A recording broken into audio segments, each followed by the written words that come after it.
What's up guys, Cable here to bring you my review of Star Wars The Clone Wars Season 5 Episode 5. And this week's episode was called Tipping Points. And I gotta say, overall, this was a good way to end this arc. It was a good episode, I would say great episode, yeah. Especially the ending, it was really surprising for me. So pretty much at the beginning of this episode, we start off with a hologram of King Dendup, and he tells the people of Onderon that, it wasn't his idea to create this group of rebels, but that it's the will of the people, and that the people need to get their independence so they'll be free from the separatist control. And that's when riots start to happen in the capital city, and people, they are tired of the separatists. They're tired of King Grass and his droid army telling them what to do. And so pretty much in the response, King Rash ordered the general to pretty much take his troops and try to find where the rebel base is at, which pretty much the new rebel base at the mountainside.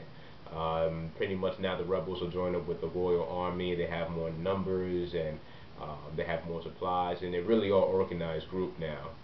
And pretty much King Dendup made Stila the commanding general, considering everything that she has done and how she's been a great leader for these rebels. And yeah, she was honored to be it. It makes sense for her. I mean, she's been a great leader ever since the start of this arc. And pretty much what happens is Stila actually kisses Lux, and when this happens, Ahsoka pretty much, she doesn't care. She's smiling. She's like, okay, that's good. Glad, good for them. And it seems like her, kind of not jealousy, but like her uneasiness with Stila and Lux being together, it doesn't bother her anymore. Because Ahsoka and Lux are pretty much good friends. That's how they're probably gonna end up being, just good friends. And pretty much all of a sudden, then the battle started between the rebel forces and that droid army. And pretty much it was a good battle. I liked it. We had the use of all those winged creatures, and just the use of animals overall, destroying the droids and everything. I thought it was pretty good strategy, and it was nice to see, and it was a good battle. And then out of nowhere, here comes the droid gunships. Now these gunships were introduced in in episode 3, Revenge of the Sith. I believe it was the Battle of Kashyyyk where they were introduced, and pretty much these droid gunships, they were overwhelming the rebels.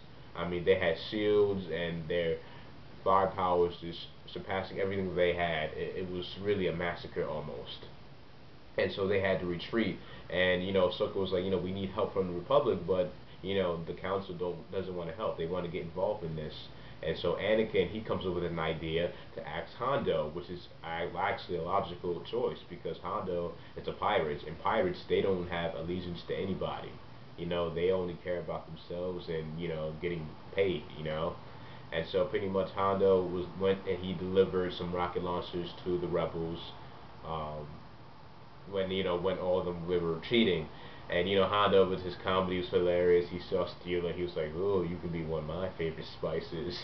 Hondo's hilarious. He's a cool character. I like Hondo. And so pretty much after that happened, he left because he didn't want to get any involved. He was just a delivery guy, pretty much. And they had the rockets and they were destroying the gunships, and they were really pushing back the droid army, and everything was going well, but except for some droids were going after King Dendup. And I gotta say, the assassin droids are one of my favorite droids of all time. They're really, on point. They're the closest thing to clone troopers, pretty much. They have like swords, they have like the blaster rifles, the way they run and move, stealthy and stuff like that. It's really cool to see. I really like the assassin droids.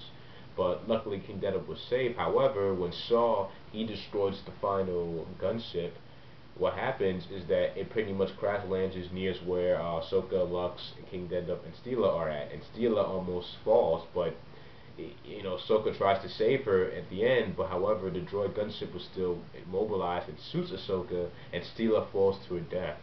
And to me, that was really surprising to see Stila to die, in this episode. Because honestly, of all the three characters from Lux, Saw, and Stila, I actually thought that Saw were gonna die.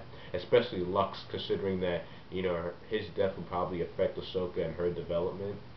But I really did not see her death, Stila's death, coming at all. She was this built-up, leader who, I thought she was gonna survive, but she ended up dying. And I thought that Saw was gonna possibly die because, of his actions and how he likes to do things, straight up fighting, by force and everything. I thought Saul was gonna die, but Stila ends up being the one who, she falls to her death. And the way that that scene, it was very well done.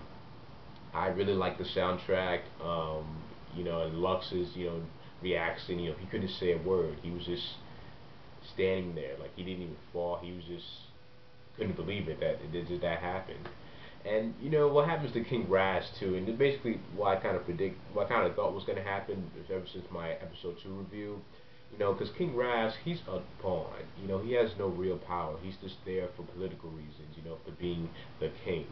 And pretty much the droid general basically told Count Dooku, hey, listen, it's going to take us some time to defeat these rebels. And Count Dooku was like, you know what, we don't have that kind of time. Let's just get out of this planet. And the general pretty much kills King Rash just like that, just like garbage. He was dispensable because he had no true power. He was just there to be a pawn, nothing more, nothing less. And even throughout he even seemed like a king. He was just a guy who had power. He didn't know how to use it. So pretty much Onderon becomes free from the Separatists, and they had a little funeral / celebration, for Stila, and Obi-Wan, Anakin was there. And pretty much, Lux decided that he's gonna be the senator for Onderon and follow in his mother's footsteps, and pretty much try to align the plan of Onderon with the Republic. So I thought it was pretty cool, ever since he was introduced in season 3. He was first a minor character, now he grew into be, a senator just like his mother. Pretty cool to see, and I think that in overall, Ahsoka and Lux, they're just going to be very good friends. I mean, I really don't see them being together because it wouldn't make sense to be like, okay, Steela's gone, Ahsoka, you're next in line. They're just going to end up being just good friends. We'll probably see Lux in the backgrounds of like Senate-based episodes where he'll be in another Senate, but nothing really major. I think this was like his last major appearance in the series, perhaps. But then again, this series is going to last for quite a few seasons, actually. I think around 9 seasons, I heard rumors. So, but yeah, overall, I got to say I like this episode. It was a good way to end this arc, and overall, I thought this arc was pretty decent. Could have been better, and it seemed like with Ahsoka, like it seemed like it was supposed to be like something big for her in this arc. Like she was supposed to play a bigger role while on the planet of Onderon. But I mean, I understand that she was supposed to be an advisor, but it just seemed like she was supposed to do more than she did in this you know, in this these 4 episodes, past 4 episodes. But overall, it was good. We had good development with Lux, and Ahsoka really being the leader and advisor for these rebels. It was good to see another group of people that face the droids. Other than just the clone troopers. It was just good to see them training and really taking to the droids. And yeah, I liked this arc.